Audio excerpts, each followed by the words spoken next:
त्र्यम्बकमहादेवा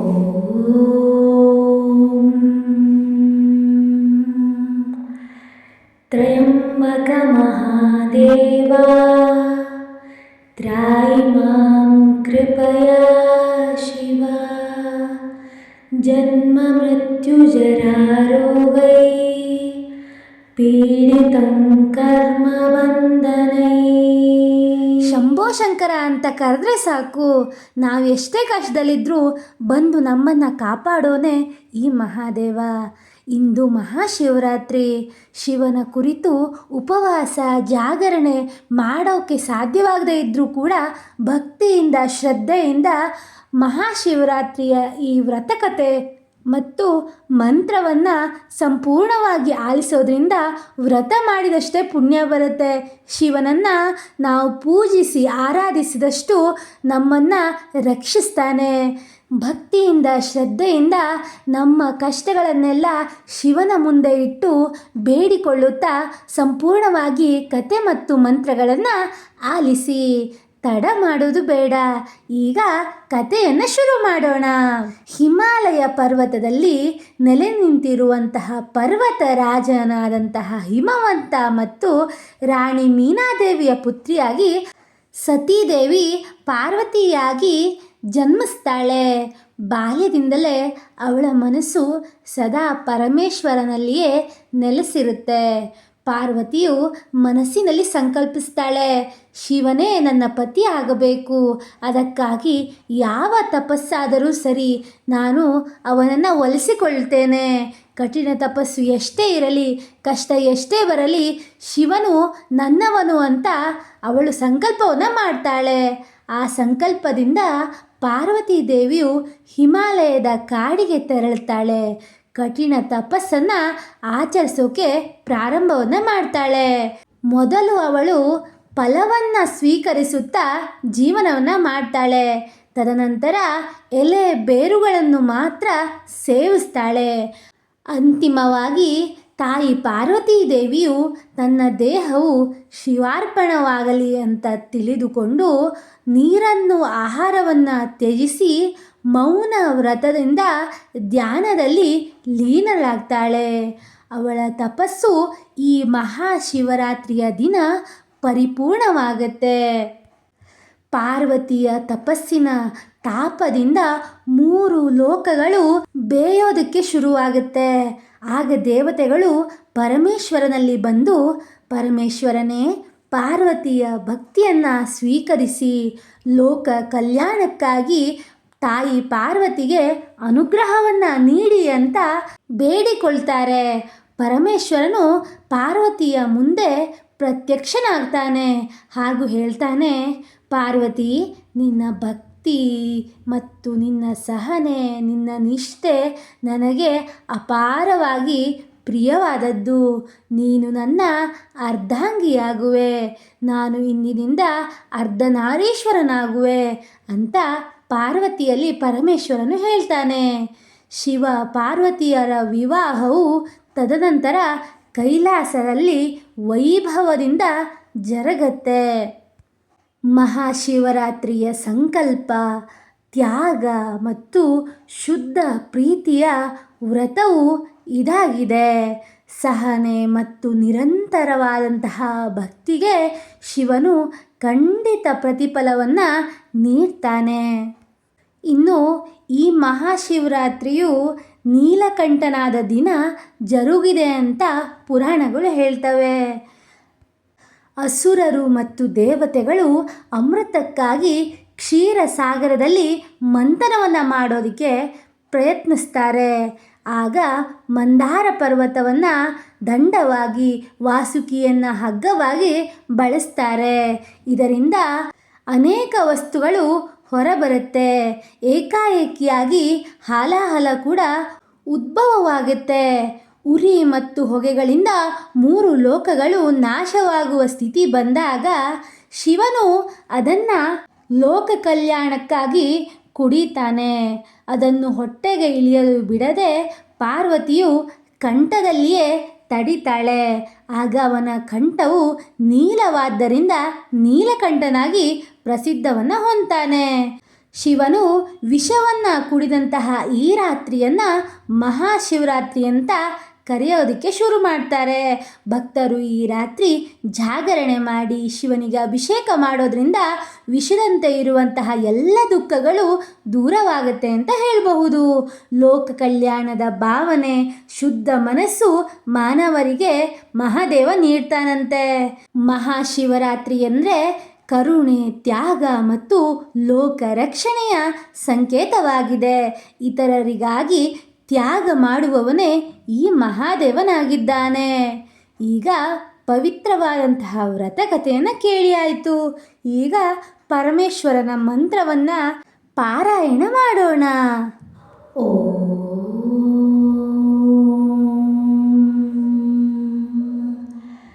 ತ್ರಯಂಬಕ ಮಹಾದೇವಾ ತ್ರಾಹಿ ಮಾಂ ಕೃಪಯಾ ಶಿವಾ ಜನ್ಮ ಮೃತ್ಯು ಜರಾ ರೋಗೈ ಪೀಡಿತಂ ಕರ್ಮ ಬಂಧನೈ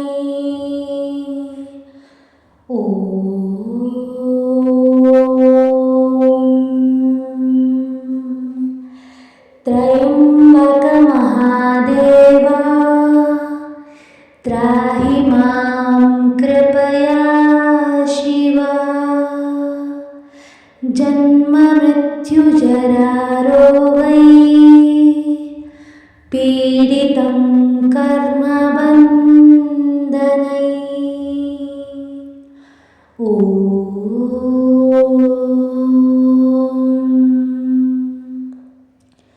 ತ್ರಯಂಬಕ ಮಹಾದೇವಾ ತ್ರಾಹಿ ಮಾಂ ಕೃಪಯಾ ಶಿವಾ ಜನ್ಮ ಮೃತ್ಯು ಜರಾ ರೋಗೈ ಪೀಡಿತಂ ಕರ್ಮ ಬಂಧನೈ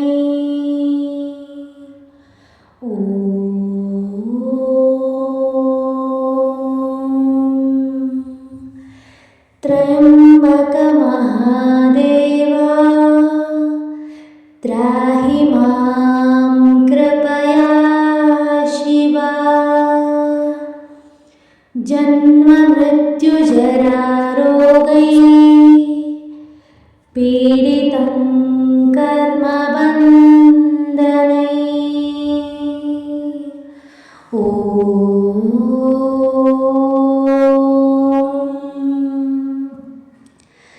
ತ್ರಯಂಬಕ ಮಹಾದೇವಾ ತ್ರಾಹಿ ಮಾಂ ಕೃಪಯಾ ಶಿವಾ ಜನ್ಮ ಮೃತ್ಯು ಜರಾ ರೋಗೈ ಪೀಡಿತಂ ಕರ್ಮ ಬಂಧನೈ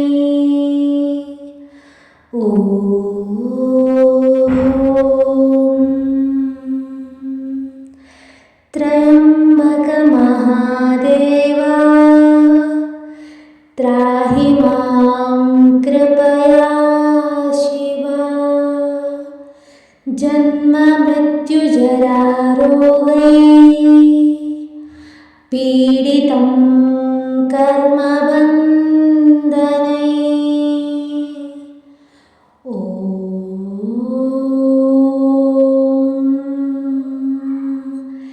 ತ್ರಯಂಬಕ ಮಹಾದೇವಾ ತ್ರಾಹಿ ಮಾಂ ಕೃಪಯಾ ಶಿವಾ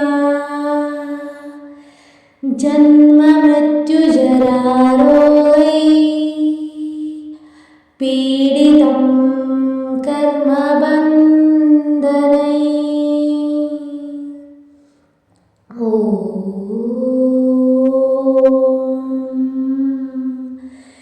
ತ್ರಯಂಬಕ ಮಹಾದೇವಾ ತ್ರಾಹಿ ಮಾಂ ಕೃಪಯಾ ಶಿವಾ ಜನ್ಮ ಮೃತ್ಯು ಜರಾ ರೋಗೈ ಪೀಡಿತಂ ಕರ್ಮ ಬಂಧನೈ ಓ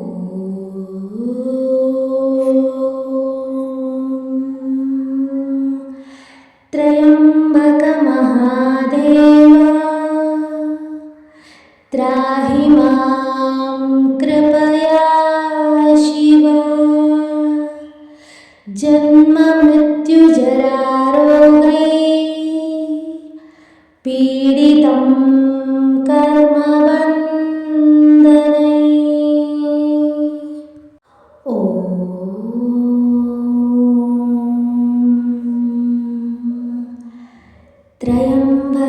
त्र्यम्बकमहादेवा त्राहि मां कृपया शिवा जन्ममृत्युजरारोगै पीडितं कर्मबन्धनै ॐ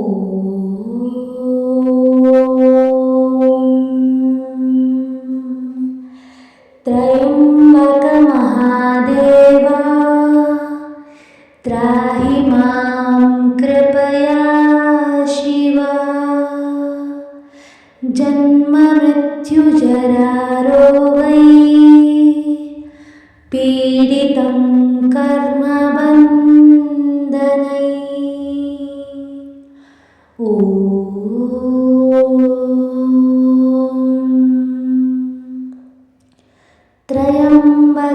त्र्यम्बकमहादेवा त्राहि मां कृपया शिवा जन्ममृत्युजरारोगै पीडितं कर्मबन्धनै ॐ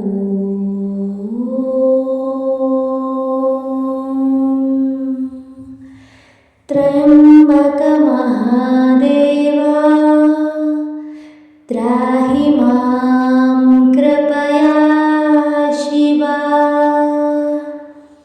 जन्ममृत्युजरारोगै पीडितं कर्मबन्धनै ॐ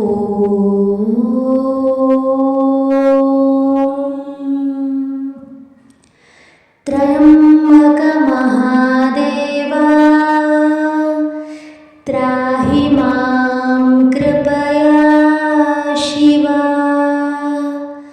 जन्ममृत्युजरारोगै पीडितं कर्मबन्धनै ॐ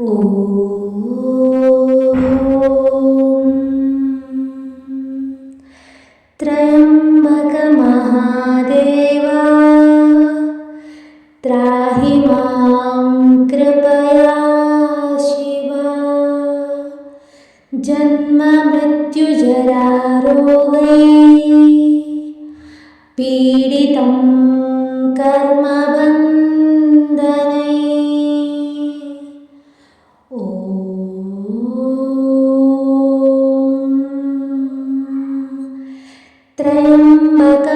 त्र्यम्बकमहादेवा त्राहि मां कृपया शिवा जन्ममृत्युजरारोगै पीडितं कर्मबन्धनै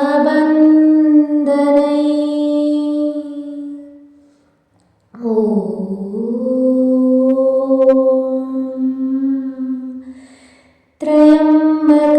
त्र्यम्बकमहादेवा त्राहि मां कृपया शिवा जन्ममृत्युजरारोगै पीडितं कर्मबन्धनै ॐ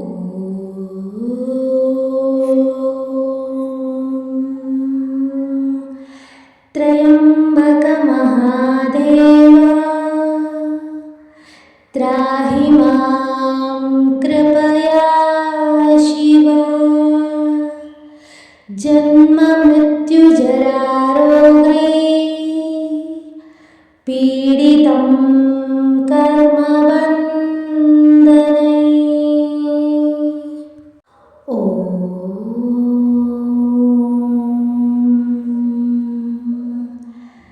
त्र्यम्बकमहादेवा त्राहि मां कृपया शिवा। जन्ममृत्युजरारोगैः पीडितं कर्मबन्धनैः। ॐ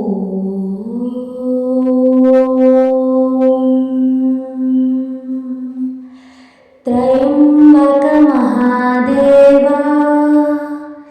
त्राहि मां कृपया शिवा। जन्ममृत्युजरारोगैः पीडितं कर्मबन्धनैः। ॐ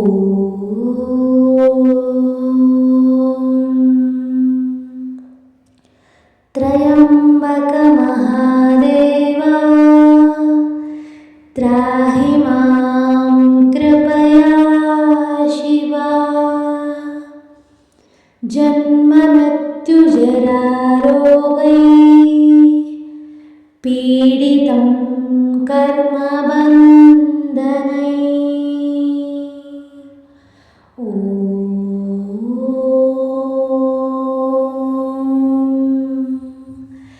त्र्यम्बकमहादेवा त्राहि मां कृपया शिवा। जन्ममृत्युजरारोगैः पीडितं कर्मबन्धनैः।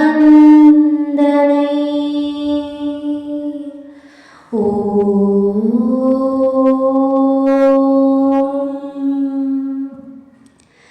त्र्यम्बकमहादेवा त्राहि मां कृपया शिवा। जन्ममृत्युजरारोगैः पीडितं कर्मबन्धनैः। ॐ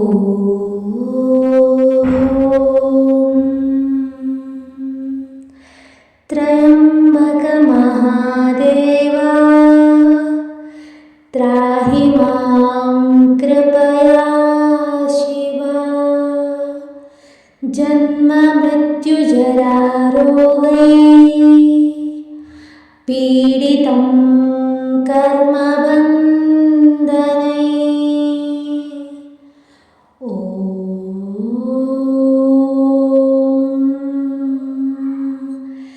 त्र्यम्बकमहादेवा